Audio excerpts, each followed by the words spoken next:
Salut les gamers, j'espère que vous allez bien. Moi ça va super bien. Alors aujourd'hui on se retrouve pour une petite nucléaire en tireur d'élite en simple. Donc moi je jouais beaucoup en hardcore, donc faire en simple une nucléaire. Alors en tireur d'élite où il n'y a personne presque qui fait des nucléaires, j'étais assez content. Cette vidéo je l'ai faite exprès pour Code QG.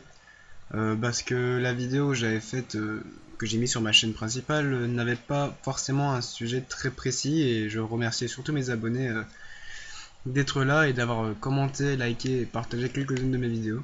Donc voilà pourquoi je refais le commentary pour Code QG. Aujourd'hui le sujet va être comment améliorer sa précision sur BO2. Parce que c'est un gros souci la précision.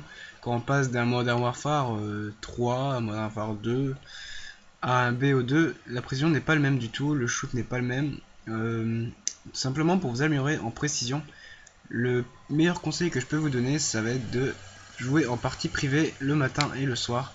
Pas n'importe comment. Vous mettriez donc la vie à 200%. Vous mettez tire-tête uniquement. Et vous mettez deuxième classe pour la puissance des robots. Alors en mêlée générale, vous mettez 9. Et vous allez vous amuser en fait à sauter ou à drop shotter, donc s'abaisser. Vous pouvez vous mettre en tactique pour ceux qui ne savent pas. Donc dans les options du jeu, vous mettez en tactique. En fait, vous cutteriez donc avec le rond et vous vous abaisseriez avec le joystick droite. Donc L3 je pense.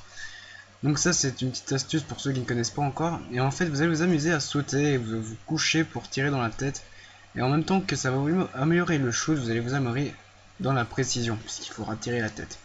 Moi je vous conseille de faire ça 2 fois. Donc le matin ou quand vous vous connectez et le soir ou quand vous vous déconnectez. Donc voilà pour mon première petite astuce. Deuxième astuce qui n'est pas vraiment une astuce en lui-même. Et moi j'ai trouvé cette astuce par moi-même. Personnellement je l'ai pas trouvé sur internet, sur YouTube, je l'ai faite moi-même. Alors jouer en tireur d'élite. Pourquoi jouer en tireur d'élite? Pour augmenter son shoot. Tout simplement parce que le tireur d'élite, vous voyez, il y a la mini carte. Et ben elle se remet fréquemment en fait comme un drone. Je crois que c'est toutes les 3-4 secondes. Et donc ça vous montre où il y a des ennemis. Et ça change quoi de savoir où il y a des ennemis? Et bien vous allez voir plus facilement d'où ils vont arriver, d'où vous pouvez être sûr qu'il y en a. Et donc au lieu d'arriver en corps à corps et d'être surpris par l'ennemi, et bien vous allez tomber en corps à corps en sachant qu'il y a l'ennemi. Ce qui va changer beaucoup de choses parce que vous allez peut-être arrêter de courir. Si vous allez courir, vous saurez quand même qu'il y a un ennemi. Donc vous n'avez pas cette petite pression au tout début qu'on commençait le jeu. De voir l'ennemi en corps à corps et puis d'avoir un petit stress comme ça. Parce que pour les gens qui commencent le jeu, bien sûr cette vidéo est exprès pour eux. C'est pas pour les gens qui sont expérimentés, qui ont 2 ans de jeu. Enfin, l'astuce des robots peut toujours être prise pour les gens qui ont longtemps d'heures de jeu, bien sûr. Mais cette vidéo est exprès pour les jeunes commenceurs, donc sur les Black Ops, les Call of Duty en lui-même. Et donc, je disais que ça vous amènerait tout ça. Alors le tireur d'élite, oui voilà, on y était là. Le tireur d'élite va vous aider donc à vous préparer à ce 1-1. Ça va tout simplement vous préparer, et en plus de ça, ça va vous habituer à jouer à pas mal d'armes. Vous allez voir que dans cette partie là, je suis tombé avec la MK48 à la fin, je suis tombé sur la Cap 40, je suis tombé sur un exécuteur viseur réflexe, je suis tombé sur la Scorpion, je suis tombé sur quoi d'autre? L'arbalète aussi, bon l'arbalète on met hors du contexte quoi. Mais bon, je suis tombé sur pas mal d'armes, et quand on y joue toute une journée, on va dire que vous vous habituez à pas mal de recul, vous améliorez à pas mal d'accessoires et tout ça, ça peut vraiment vous aider. Donc voilà pourquoi je vous conseille ce mode. Après pour les armes, je vous conseille moi personnellement en tant que joueur Call of Duty de jouer au AR, donc les fusils d'assaut dans ce jeu, et ne pas mettre n'importe quel accessoire. Ça ne sert à rien de mettre un viseur ACOG sur une Scarache par exemple qui ne vous servira à rien. Le viseur ACOG, les maps ne sont pas assez grandes dans le BO2 pour mettre des viseurs pareils. Donc moi je vous conseille minimum poignée ergo et une crosse. Pourquoi la crosse? Parce que ça va vous aider à avoir un meilleur shoot.